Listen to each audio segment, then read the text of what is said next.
The fact that LinkedIn has so many jobs and opportunities available is great news. It's a compiled place, central place where you can find opportunities. Also follow what are the trends in companies, who's hiring to which departments. It gives you a lot of insight on what's happening. At the same time, it can be destructive.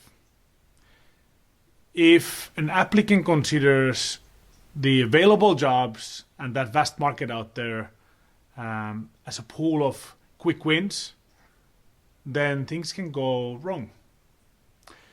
Why can things go wrong? What I frequently get with my coaching clients is the statement that I've applied to 100 jobs or 50 jobs or 150 jobs and I hear nothing back. What's going on?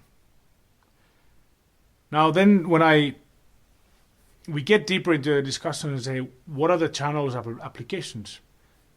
Frequently the answer is LinkedIn. I applied only through LinkedIn and it was very easy and convenient. I just hit that quick apply button. Sometimes even I purposely searched for positions that are easy to apply to. And that's the whole thing. LinkedIn is great. It's a pool of jobs.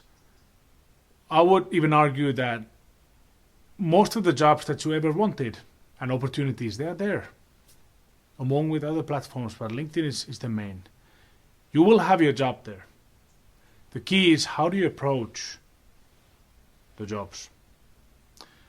You can see the numbers. There's 500 different other applicants within a week that an exciting manager position is posted. Now that's a sign. That's many people are hitting the quick apply buttons. And sometimes you can even see if your profile is, let's say, half matching, you're still on top 20% or 10% of the applicants based on the keywords. Now that's a sign as well. That's a sign that there's a lot of volume, application volumes, and there's a lot of filtering going on the company side.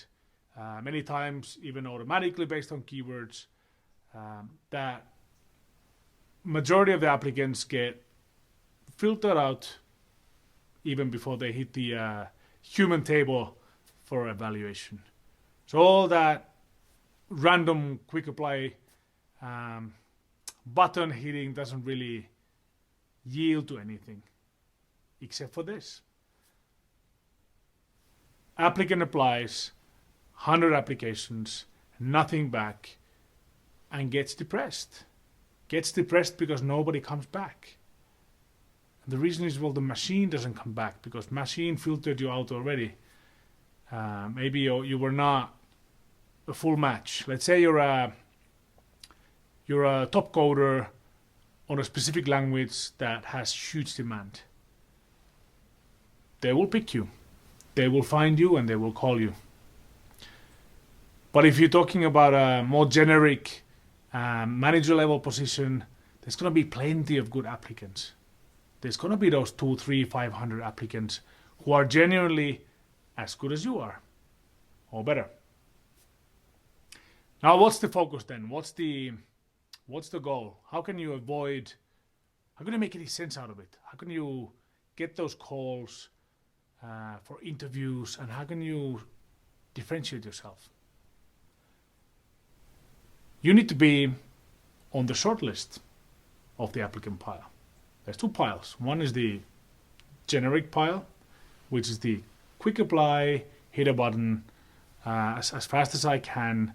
One of them needs to come to me, and they rarely do. And then there's the short pile, which is way thinner, and you have to be on that pile. That's the only purpose of applications. You have to be on that pile. What does that pile mean? That means that this pile has been already pre-selected or filtered out before the evaluation starts. There's basically two ways of how you can get into that pile.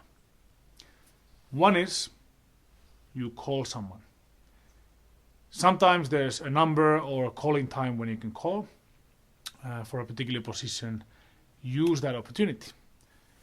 Always call when there's a number and a time. You might think of, well, what if I don't have any questions? If you don't have any questions, you're applying for the wrong job. You always have questions for something that you're passionate about, that you're actually genuinely interested in applying to. Call when there's a number. If there is a posting person who you can actually reach out to them. Ask for the details. Make a mark. Ask something that makes sense. But get in touch with them. Show that you're genuinely interested and motivated to work for the company. That gets you to the pile. Other way to get to the pile is through reference. Find out through your network, through your friends' network, find a person who you can talk to, informal chat. Find somebody who is willing to have a discussion with you and then potentially refer you internally in the company. Sometimes there's even money on the table for the person who refers a good candidate. That's the other way, but you have to make sure that the person feels comfortable and they're actually willing to put their neck on the line and refer you internally. So 2 ways: calling, referrals.